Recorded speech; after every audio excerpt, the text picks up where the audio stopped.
How is American freedom and faith connected for us today?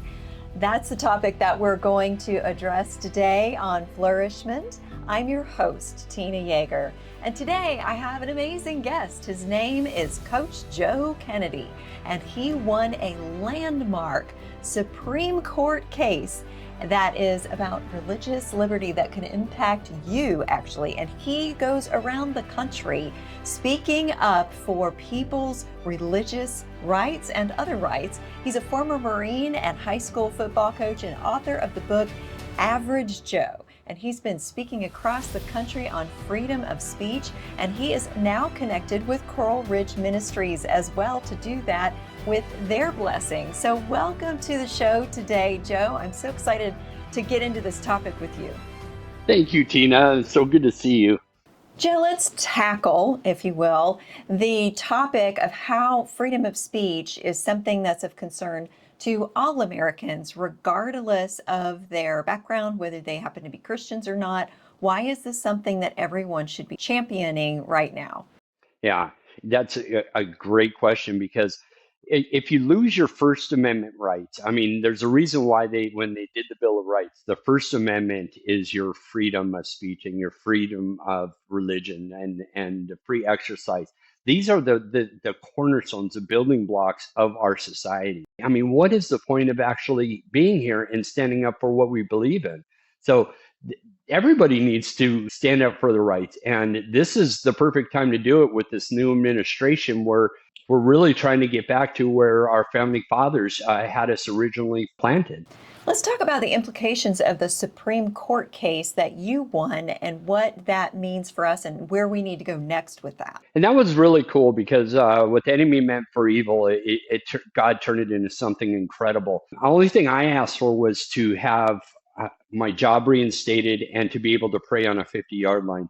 The way that they ruled at the lower courts was any display of religion in the public square could get you terminated. So that was huge. Could you imagine the magnitude of that? If you were Jewish, you couldn't wear a yarmulke in public. If you had a Jesus fish on your car, you couldn't wear a cross. If you were employed by anybody in the state government or in the public. I mean, it was shocking to see what these lower courts ruled the way that they ruled. So the Supreme Court, what they did is they overturned this old case. It was horrible. It was right up there with Roe versus Wade. It overturned Lemon, which there was this Lemon test, which was stacked against people of faith. And it really stifled and removed all of our religious freedoms here in America.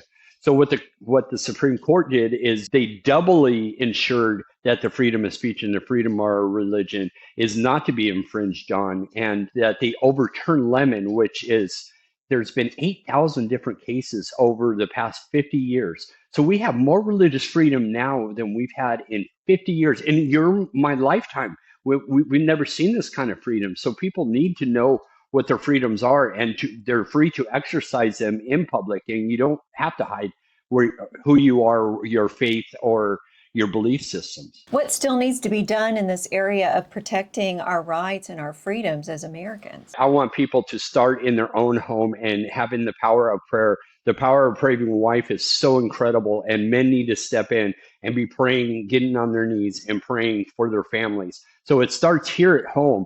Then they need to see what's happening in our schools to what are we teaching our kids? And we know what a disaster that is right now and the things that they're teaching. And are also in our local communities, every election, all these things are things that we've taken for granted. And these things get passed that we're like, who would have ever thought that this was going to be a thing? Boys playing in girls' sports, illegal drugs being legal. I mean, you name it. There is so much going on right now. And people are just starting to realize that, hey, I do have a voice. And so they do need to be able to share their voice in the public square and be involved in their communities and definitely in their home life. Let's talk about that next generation. I know that that's your heart as a former football coach, and all of the things that you do, you've got to really be still invested in that next generation. What can we be doing to share with them more about freedom of faith in the United States? It would just be wonderful if every family just had a family night and looked over what is a Constitution and what is a Bill of Rights. because these are the core of our entire society, and we've let all these other things come in the way of that. And I really believe parents need to be involved in what their kids are learning, what their kids are involved in, and be nosy with your kids. I mean, they're your kids. This is our next generation. And I grew up on the wrong side of the track, so I didn't have people that cared for me. And if you could, help mentor or take on some other kid, even if you don't have kids, you got grandkids, you have nieces and nephews and neighbors. I mean, we need to be looking out for our kids and really just sowing into their lives on what is important and the realities of life, not what the media and everything else is trying to say. So you advise getting involved in the community in addition to just your family and helping mentor some of those kids who don't have parents who had access to that training of faith and understanding what it means to be a person of belief in the United States. Absolutely. I think that would be just one of the best things for all Americans if we stop looking at ourselves and being bored with ourselves. Is go out and be proactive in helping our societies. Our schools are so overwhelmed. Our library systems are taken over by drag queens. I mean, why are we not being the hands and the feet of the Lord and being out there and being the light? And we need to take it outside of our houses and share that. Be the light out there in the communities. Coach Joe, what is one final message that you would like to leave with the audience today? I have a very simple, I have it tattooed on my arm. It's 2 Timothy 4:7. It's fight the good fight, finish the race, and remain faithful.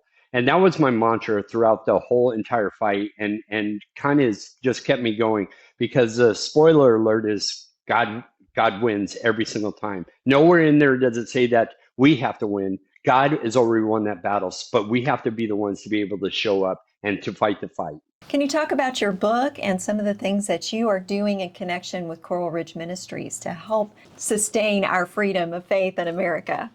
Absolutely. My book came out probably about a year ago. It's called Average Joe, and it tells the life story of really my life and my wife, and how God has just taken nobody in the simplest and least likely people to do something incredible. Same with our movie, Average Joe. It came out in theaters in October, and we know they stay in the theater for about a week and then they're gone. But you can stream that on PureFlix and on Amazon Prime, or pick up a DVD if people still do that. It's a great story for couples. I really think every family, and if you're involved in a relationship, this is a perfect time to sit down and have a date night, watch the movie, and tune into Coral Ridge and see what we're doing. We're doing podcasts and reaching out and being active in our communities. And I'm starting to travel everywhere with them and sharing the word, and really just trying to be the light more than I can do sitting in my house.